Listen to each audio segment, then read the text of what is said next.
Hello model car fans, welcome to the Muscle Car Modeler. My name is Revell. And this week's build here, a little bit older build of mine, but not extremely old here. But this is a 2004 Corvette Z06 Commemorative Edition. Pretty rare car and pretty potent car for its time period. Now, there's a lot of things about this car that I like. And of course, I like to build the top dogs and the rarest ones. And Revell had a kit of this, so I did want to build this one, even though it's really my only fifth generation Corvette that I have built, and I don't have any others in the stash, surprisingly. I may pick another one up here or there sooner or later. It's on my radar, but it's one of those I haven't really aggressively been looking for or anything like that. But when it comes to the Z06, this was quite the package in its time period. Now, of course, this body style came out in '97, and I remember when Chevrolet did that, and they put these in the showroom floor. Not this particular body style, or they didn't have the Z06 in '97, but they put them in the showroom floor, and they had a car cover locked over them, and they were there for like a week or so, locked up, so you could not see the car itself, but you can see the basic shape. Kind of a nice stunt, and it dragged a lot of people into the dealership, and it was quite interesting. I used to work at the Chevy dealership at the time, and I've been working at Chevy dealers or GM dealers in the parts department for a number of years now.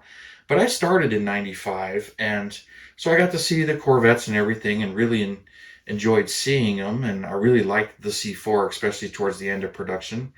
But when these came out, and I saw the '97 body style, it didn't grow on me right away.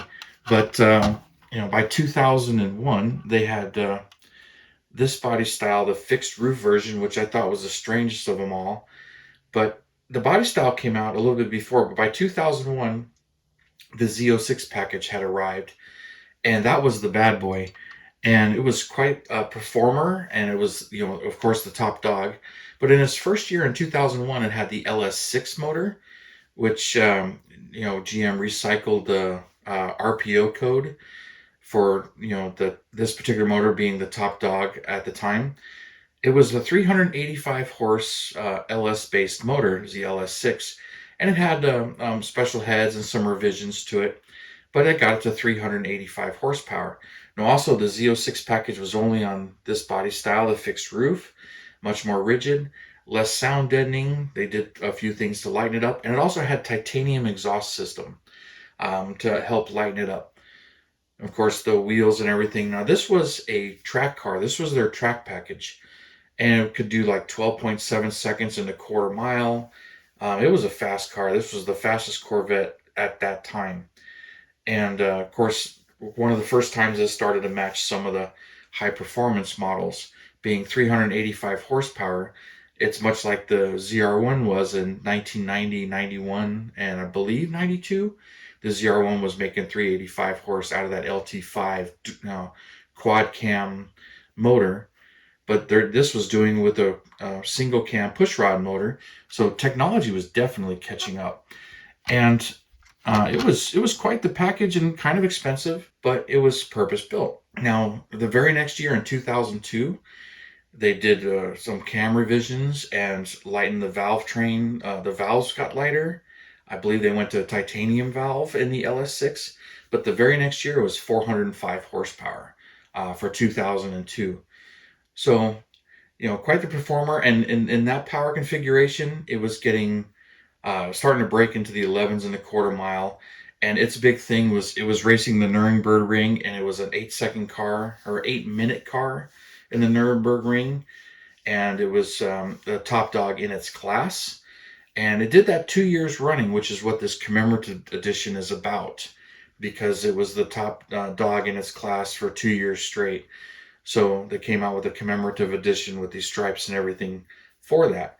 But by 2004, just a few other things, just to make it a little bit better. It was a lighter car, and they went with a carbon fiber hood. So some of the last years had a carbon fiber hood, and even though it wasn't exposed, just made it lighter. And they also had a thinner windshield as an option.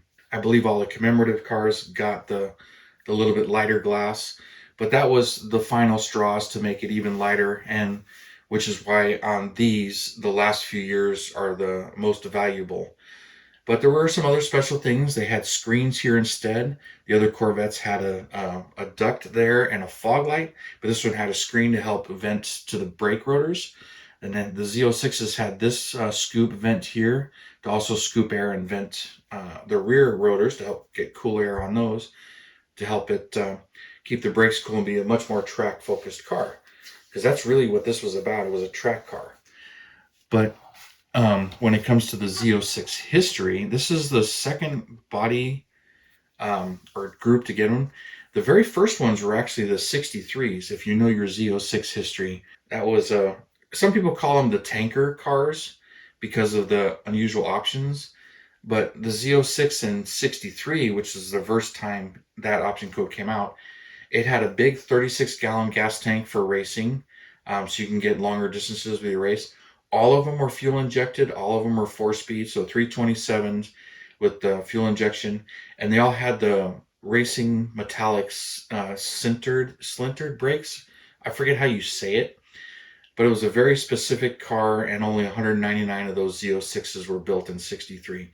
So very rare car, very collectible car, but there's nothing that really makes it stand out when you look at it, that it's anything unique other than, all of them are fuel injection cars.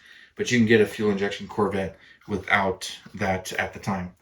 But pretty rare car, but that was the first time the Z06 showed up, and then it vanished after that until this body style came out. Now, of course, Corvette has progressed, and the Generation 6 or the C6 Corvettes definitely make more power than this one. There were some more revisions to lighten it up, which is another thing that's hidden with the newer ones. But I'll get into one of those when I talk about my build of that particular car. But this one, it was a pleasure to build, and I'll have to say Revell really did a good job on these kits. Like the wheels, although in the original configuration, I believe it was like 17s in the front and 18s in the back or something like that. So it's kind of odd. Like the badge and the scoop here. Really like the fastback roof more than this roof, but this is how the Z06s were. Taillights are a bit ovaled. And if you see my paint job here, this one was actually spray painted. I decided I would use, this is when I was getting familiarized with Tamiya spray paints. So this one's painted with the Tamiya spray, and I used their clear. And apparently didn't do it right, because this one is grainy. The underside came out really nice with the transaxle in the back and the engine up front. This body style was the divorced drivetrain, where the tranny was in the back, gave it much more of a balance, but all the Corvettes from 97 on are this way, so it's not necessarily a Z06 thing. Like the wheels on this, pretty nice looking wheels. Interior is really nice, although it's basic black, nothing really to brag about there. But the engine, this LS6 engine, it's a really nice, even though it's covered up much like the real car and you can't see a whole heck of a lot to it, it builds really nice. And really enjoyed this one. I kind of did some of the detailing under the hood, but Revell really did a good job with this car. It's not really my best in quality builds, but I enjoyed it.